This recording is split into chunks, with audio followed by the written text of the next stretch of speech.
గురువుగారు, వినాయక నిమజ్జనానికి గాని, వినాయకుడు పెట్టినప్పటి నుంచి గాని, వినాయకుడు అంటే ఒక కామెడీ జనాలకి. హుహు. డీజేలు పెట్టడం, ఐటెమ్ సాంగ్స్ పెట్టడం, నిమజ్జనం టైంలో కూడా ఇష్టం వచ్చినట్టు డాన్స్ వేయడం, ఇదంతా చేయడం కరెక్టేనా అసలు? తప్పు. హ్మ్. చేయకూడదు. హ్మ్. కానీ వీళ్ళు చేస్తున్నారు. దీన్ని మనం ఎలా చెప్పాలంటే, వినాయకుడు అంటే దేవతల్లోకెల్లా చిన్న పిల్లవాడు. బాలభావన. హ్మ్. దేవుణ్ణి మనం తండ్రి భావంతో చూస్తాం. వెంకటేశ్వర స్వామి, శివుడిని తండ్రి, శివ అంటాం. మాతృభావన కాళీ, మహాలక్ష్మిలాగా చూస్తాం. హ్మ్. అలాగే బాలభావన మన పిల్లల్లాగా చూస్తాం. వినాయకుడిని, కుమారస్వామి, అయ్యప్ప ఈ కేటగిరీలోకొస్తారు. హ్మ్. తండ్రి భావన, మాతృభావన కంటే పిల్ల భావన అనేటటువంటిది పిల్లాడు తొందరగా వరాలిస్తాడు. హ్మ్. ఇప్పుడు ఒక తండ్రిని పెద్దవాడిని మనం కాకపట్టాలనుకో 2,00,000, 3,00,000 ఇస్తేనే గాని వాడు కాకపట్టడు. హ్మ్. అమ్మగారికేమో పట్టుచీర ఓ 15,000, 20,000 లేకపోతే నగలో ఇవ్వాలి. హ్మ్. అదే ఈ చిన్న పిల్లగాడిని ప్రసన్నం చేసుకోవాలంటే జస్ట్ ఒక చాక్లెట్ ఇచ్చేస్తే చాలు. హ్మ్. వరాలిచ్చేస్తాడు. చెప్పింది వింటాడు. హ్మ్. కాబట్టి వినాయకుడు బాలభావంతో చేశాడు కాబట్టి వీళ్ళందరూ ఏమనుకుంటున్నారంటే వినాయకుడు చిన్నపిల్లోడు అనుకుని వీళ్ళు ఇష్టం వచ్చినట్టు డీజేలు పెట్టడాలు ఇవి చేస్తున్నారు. అంటే వాళ్ళు పాపం ఏదో సరదాలో, ఆనందంలో చేసుకుంటే తప్పులేదు కానీ హ్మ్. ఇతరులకి ఇప్పుడు ఇలాంటి సిగ్నల్ వెళ్తుంది. తెల్లాకల మనోహర్ అని ఉన్నాడు మన ఫ్రెండ్. హ్మ్. ఆయన ఒక వెరైటీ అనమాట. శివుడు ఉన్నాడంటాడు, రాముడు, కృష్ణుడు లేడంటాడు. వాళ్ళు రాజులే అంటాడు. లేనని అంటలేదు సార్ నేను. రాజులు వాళ్ళంతే దేవుళ్ళు కాదంటాడు. హ్మ్. అలా ఆయన ఏమన్నాడు తెలుసా ఈ వినాయక చవితి గురించి? మొన్నే మొత్తం హిందూ సంఘాలోళ్ళ పేరుతో వెళ్ళిపోయి 15 మందో, 20 మందో ఎళ్లి చితగ్గొట్టేశారు. సారీ చెప్పరా నాయనా అంటే సారీ చెప్పకుండా ఉంటే చితగ్గొట్టేశారు. వీడియో ఆయనే పెట్టుకున్నాడు. హ్మ్. ఇన్‌స్టాగ్రామ్‌లో, ఫేస్‌బుక్‌లో ఉంది. హ్మ్. ఇంటర్వ్యూస్ కూడా ఇచ్చాడు. నేను శివుడే దేవుడన్నానని, రాముడిని దేవుడు కాదన్నానని నన్ను చితగ్గొట్టేశారని.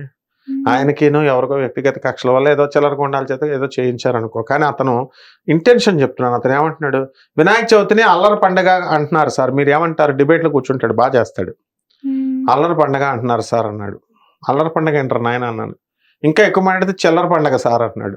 ఇదేమిటిరా హ్మ్. బాబు వినాయకుడిని పట్టుకొని ఏంటి ఎటకారం అయిపోయింది నీకంటే, చందాలు ఎవడు సార్ వసూలు చేయమన్నాడు అంటున్నాడు. హ్మ్. చందాలు వసూలు చేస్తున్నారు.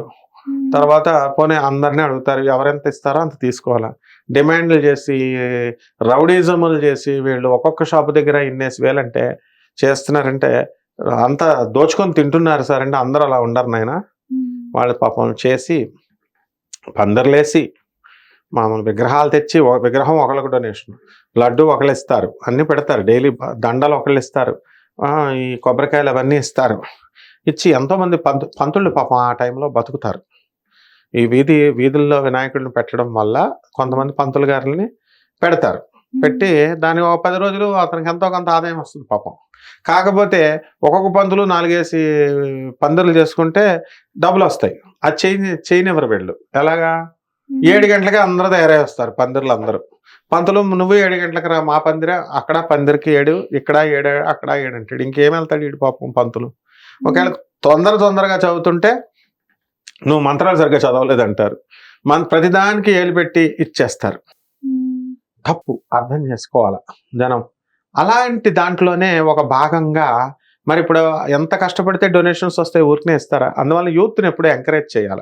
హ్మ్. ఇలాంటి వాళ్ళు ఉండడం వల్ల, డొనేషన్స్ వసూలు చేయడం వల్ల, సక్రమంగా వాళ్ళు కొంత తినేసిన అది వేరే వాళ్ళ బ్యాచ్‌లు పెద్దోళ్ళు చేస్తారు. చిన్నపిల్లలు ఏం తినరు. వాళ్ళంతా హ్మ్. ఎంతో సరదాగా చేసుకునేటటువంటి పండుగ కాబట్టి వినాయకుడిని తమ ఇంట్లో మనిషిగా అర్థం చేసుకొని వాళ్ళు మన ఇంట్లో మనిషి మన పిల్లగాడు అన్నట్టుగా చేస్తారనమాట. వాళ్ళ తమ్ముడో, అన్నో అనుకోని. అది హ్మ్. సరదాగా చేసేది. అది శృతి మించి కొంతమంది ఏం చేస్తున్నారు, వినాయకుడి విగ్రహాలు కొంటారు. హ్మ్. కొనేటప్పుడు వచ్చేటప్పుడే డీజేలు పెట్టేస్తున్నారు. అవును. రోడ్డుకి అడ్డంకులు, అడ్డాలు, ట్రాఫిక్ జాము, పోలీసోళ్ళు వస్తున్నారు. తీసుకెళ్ళి లోనేసేయొచ్చు ఆళ్ళని. హ్మ్. మరి ఎందుకు పోన్లే పాపం ఏదో చేసుకుంటున్నారులే వినాయక చవితి అని పోలీసులు కూడా చాలా మంచోళ్ళనమాట. చూసి చూడనట్టు పోతారు. ఓకే. అయిపోయింది. అక్కడి హ్మ్. నుంచి ప్రారంభమైంది. ప్రారంభమైన తర్వాత వినాయక చవితి పందిర్లేస్తారు, ఇళ్ళలేస్తారు, చిన్న చిన్న పిల్లలేస్తారు, చక్కగా బ్రహ్మాండంగా చేస్తారు. ఇక ఎక్కడ బాగా నైవేద్యాల కోసం వస్తారు జనాలు. భలే హ్మ్. పెడతారు ప్రసాదాలు. చిన్నప్పుడు మేము వెళ్ళేవాళ్ళం ప్రసాదాల కోసం. ఇప్పుడు పెద్దోళ్ళే అసలు వంటలు చేయరు 9 రోజులు కూడా. వీళ్ళ అంతా. ఇప్పుడు సాయిబాబా గుడుందమ్మా హ్మ్. కేపీహెచ్‌బీ కాలనీలో ఎవరు వంటలు చేయరు. ఎందువలన అక్కడ రోజు భోజనాలు పెడతారు. దిల్సుఖ్ నగర్ సాయిబాబా గుడిలో భోజనాలు పెడితే స్టూడెంట్స్ హాస్టల్లో చేరతారు. వాళ్ళంతా ప్రతిరోజు మధ్యాహ్నం వచ్చి తినేసి వెళ్ళిపోతారు స్టూడెంట్స్. ఇంక మామూలు భక్తులు తినేది 100 మంది అంటే స్టూడెంట్స్ పులవమని అందరూ కూడా చేస్తారు. తింటే తప్పే లేదు, తినమనే పెడతారు. కానీ వీళ్ళు పెద్ద అయిన తర్వాత కూడా అట్లీస్ట్ సాయిబాబా డివోటీస్గా మారుతున్నారా? పోనీ అట్లీస్ట్ పేద ప్రజలకు మనలాగే మనం తిన్నాము డబ్బులు లేని పరిస్థితుల్లో మనకలాంటి స్టూడెంట్సే మళ్ళీ కొంతమంది ఫ్యూచర్లో వస్తారు. వాళ్ళ కోసం మనం చేద్దామని వీళ్ళు జాబులు వచ్చిన తర్వాత ఒక్కడిని చూపించు డొనేషన్ ఇస్తాడేమో చూడరు, చేయరు, వాళ్ళు మర్చిపోతారు. సో ఇలాంటి థ్యాంక్లెస్ పీపుల్ అనమాట. కొంతమంది 1% ఉంటే ఉండొచ్చు, అది వేరే విషయం. అలాగా వంటలు ఎలాగైతే ఈ KPHBలో చేయరో భాగ్యనగర్ షిరిడి బాబా గుళ్ళ దగ్గర మనకు తెలిసిన వాళ్ళు అందరూ నాకు తెలుసు కాబట్టి చెప్తున్నాను. కొంతమంది చేయరు అంటే అందరూ చేయరా అంటే వస్తున్నారు. ఫ్రీ ఫ్రీ ఫ్రీ ఎక్కడ దొరుకుద్దో అన్నదానాలు. తిరుపతి ఎందుకు వెళ్తున్నారు? వెంకటేశ్వర స్వామి మీద ప్రేమ కొద్ది అనుకుంటున్నావా? భోజనాలు ఫ్రీ.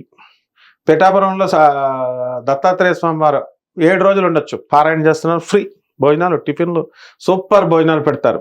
దేవాలయాలు కూడా అందుకే భోజనాలు పెడతారనమాట. ఫ్రీ అన్నదానం, రెంటర్నైనా అని. కాబట్టి మన వినాయక చవితి కూడా అలాగే అయింది. సో ఇక్కడ స్టార్టింగ్ బాగుంది, అన్నదానాలన్నీ బాగానే ఉన్నాయి, పెడతారు. ఇక్కడ ఏం చేస్తున్నారు? వీళ్ళకి పెళ్ళిళ్ళు అయిపోయినాయి, వీళ్ళ కళ బయట వాళ్ళకి చూపించాలా? లేదు, కుదరడం లేదు. అందుకని డీజేలు పెట్టి డ్యాన్సులు, ఈ మగవాళ్ళు డ్యాన్సులు, ఆడవాళ్ళు డ్యాన్సులు, చిన్న కుర్చీల ఆటలు ఉంటాయి, సినిమా పాటలు పెడుతున్నారు. పోనీ మామూలు దేవుడి పాటలు పెట్టి ఏమైనా భక్తి భావంతో చేస్తున్నారా? కొంతమంది లలిత సహస్రాలు, విష్ణు సహస్రాలు ఇలా చేసుకుంటారు, బాగానే ఉంది. ఇప్పుడు కల్చర్ మారిపోయింది. అపార్ట్మెంట్లో క్లబ్ హౌస్లో విల్లాస్ వచ్చేసి క్లబ్ హౌస్ల్లో ఇప్పుడు 40 సంవత్సరాలు దాటిన వాళ్ళని ఎవరన్నా డాన్సులు చేయనిస్తారా బయట?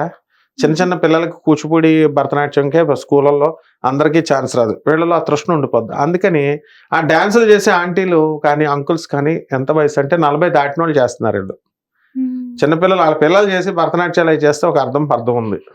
వీళ్ళందరూ డాన్సులు చేస్తూ డీజేలు పెడుతూ ఆ డాన్సులు అలా 9 రోజులు భక్తిపోయే. పంతులు గారు వస్తారు, ఆయన చదువుతాడు, తొందరగా చేయబోయే బాబు మాకు డాన్సులు ఉన్నాయంటున్నారు, పాటలు ఉన్నాయి. కాబట్టి ఆ పంతులు కూడా ఇదే మంచిది, నాకు తొందరగా పోవాలి, ఇంకో చోటకు పోతే నాకు డబ్బులు వస్తాయని. ఎవరు కూడా దక్షిణ లేరు. కొంతమంది దక్షిణలు వేస్తే ఇంకా కోటీశ్వరుడు అయిపోతాడు పంతులు అన్నట్టు. సో ఈ రకంగా ఇదొక బాధ. ఇక 9 రోజులు అయిపోయిన తర్వాత ప్రసాదాలు పట్టుకెళ్తారు, తింటారు, బాగానే ఉంది, తినమనే చెప్తున్నారు భక్తి. అండ్ ఆఖరి రోజున వచ్చేసరికి ఇక వినాయక చవితి నిమజ్జనం రోజున మందు షాపులన్నీ క్లోజ్ చేసేస్తారు. ఎందువలన గవర్నమెంట్ కొట్టుకుంటారని ముందే రెడీగా ఇక్కడ చాలా అలర్ట్గా ఉంటారనమాట. ముందే బాటిల్స్ అన్ని తెప్పించుకుంటారు.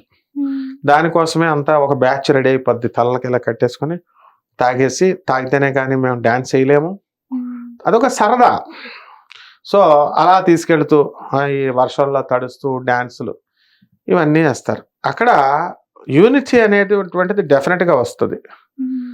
అయితే ఈ యూనిటీతో పాటు ప్రతి దాంట్లో కూడా డిసడ్వాంటేజెస్ ఉంటాయి. కల్చర్ని మనం దెబ్బతీస్తున్నాం. అసలే ఒక పక్క లివింగ్ ఇన్ రిలేషన్స్, ఈ పార్టీల పేరుతో వీటితో చస్తున్నాం. ఎవరికి నచ్చిన వాళ్ళతో వాళ్ళు ఎలూప్మెంట్లు జరిగిపోతూ, ఈ దొంగ ప్రేమలు ఇవన్నీ జరుగుతూ. సో అసలే కల్చర్ పాడైపోయింది అనుకున్నప్పుడు మళ్ళీ ఇదొకటి, ఈ తాగుడు, ఈ గీగుడు. కాబట్టి వ్రత నియమాలతో మనం వినాయక వ్రతం అన్నారు దాన్ని, వ్రతనిష్టతో చేయాలి. నిమజ్జనం కూడా అందులో ఒక భాగం. కాబట్టి ఉద్వాసన చెప్పేశాం కదండి, విగ్రహం కదిపేశాం కదండి అంటే ఇంకేం చెప్తాం మరి? ఆ తర్వాత వెళ్ళి దాన్ని కలుపుతున్నారు అందులో. సో చేయకుండా ఉంటే మంచిది. వీళ్ళంతా కూడా నిమజ్జనం చేసేటప్పుడు తాకుండా ఉంటే మంచిది. ఈ డీజేలు అవన్నీ కూడా బయట ప్రతిరోజు కూడా వితౌట్ పోలీస్ పర్మిషన్ పెడుతున్నారు. డాన్సులు బ్రహ్మాండంగా వేసేస్తున్నారు. పోలీసులు వస్తున్నారు, హైర్ ఆఫీసర్స్కి తెలియదు. ఈ వచ్చినటువంటి పెట్రోల్ వ్యాన్లో వచ్చినటువంటి ఆ కానిస్టేబుల్స్కి లాభం. వాళ్ళు ఎంత కొంత 1000, 1500, 2000, ఐ డోంట్ యాక్సెప్ట్, నేను అగ్రీ కాను, నువ్వు 500 ఇస్తుంటే అంటాడు. ఈ విధంగా వాళ్ళు 2000 ఎంతో కొంత డబ్బులు వస్తాయి. ఈ చుట్టాలంతా బిత్తరపోతారు, ఏంట్రా ఈడేదో పీకుడుగాడు అనుకుంటే డీజే పెడితే మనం డ్యాన్స్లు వేస్తున్నాం, సడన్గా డ్యాన్స్లు ఆగిపోతాయి పోలీసులు వెళ్ళేదాకా. మళ్ళీ వీళ్ళేమో దానికోసం పొలిటికల్ లీడర్స్కి ఫోన్లు చేయడాలు, ఏదో పెద్ద ఉద్యోగం ఇస్తున్నట్టు. ఏమంటే మా అమ్మ అది ఎత్తుకుపోవద్దండి, నేను ఆ పక్కకు రమ్మంటాడు, అవన్నీ కానిస్టేబుల్స్ తీసుకుంటారు. ఇవన్నీ కామన్. ఇవన్నీ అవసరమా? అవసరం లేదు. కాబట్టి ఎట్టి పరిస్థితుల్లో కూడా ఈ తాగుడు వల్ల గొడవలు ఇవన్నీ కూడా జరుగుతాయి. కాబట్టి ప్రభుత్వం ఆ రోజు మనకి తాగుడు అనేటటువంటిది నిమజ్జనం రోజున బంద్ చేసింది. బ్లాకుల్లో వెళ్ళి తాగేస్తుంటే ఇంకేం చెప్తాం. కాబట్టి ఇది ఆ నిమజ్జనం అయిపోయినా సరే కూడా ఉద్వాసం చెప్పేసాం కదా అని అనుకుంటున్నారు. లేదు, గంగా నదిలోకి వేసిన తర్వాత కానీ ఆ వ్రతం నియమం పూర్తి కానట్టు. గంగా నిమజ్జనం జరిగేదాకా కూడా మందు ముట్టుకోకూడదు. ఆ తర్వాత అంతా నిమజ్జనం అయిన తర్వాత వాళ్ళు ఇష్టం వచ్చినట్టు తాగమనండి. డీజేలు గీజేలు ఇవన్నీ కూడా వేసి డాన్సులు అవన్నీ వేస్తే కల్చర్ని, ఆ సాంప్రదాయాన్ని అవహేళన చేసినట్టు అవుద్ది. ఇతరులకు మనం వినాయకుడు పండగ అంటే వెటకారం అయిపోయింది అనేటటువంటి అనడానికి ఛాన్స్ ఇచ్చినట్టు అవుద్ది. దానివల్ల మనం పూజించేటటువంటి వినాయకుడినే అప్రతిష్ట పాలు చేసినట్టు అవుతుంది. కాబట్టి అది వినాయకుడికి అది మంచిది కాదు. ఆయన యొక్క ఆగ్రహానికి మనం గురవుతాం. అనుగ్రహానికి బదులు మందే ఉంది, ఎవరిష్టం వచ్చినట్టు వాళ్ళు చేసుకోవచ్చు అని మనం చెప్పచ్చు. బట్ పద్ధతులు అంటూ మనకు కొన్ని ఉన్నాయి. అందువలన ఈ తాగుడు అనేటటువంటిది అత్యంత ప్రమాదకరమైంది. అందులోనే వీళ్ళందరికీ పైల్స్ వచ్చేస్తాయి. ఈ మందు ఎక్కువ తాగితే పైల్స్ వచ్చేస్తాయి, లివర్ పోతాయి, ఇన్ఫ్లమేషన్ జరుగుతుంది, కిడ్నీల బాధలు ఇవన్నీ కూడా ఉంటాయి. ఇవన్నీ అర్థం చేసుకోరు జనం. సో ఆ రీత్యా మనం తాగకుండా డీజేలు పెట్టకుండా చేసుకుంటే బాగుంటుందమ్మా. ధన్యవాదాలు గురువు గారు, చాలా చక్కగా వివరించారు. ధన్యవాదాలు.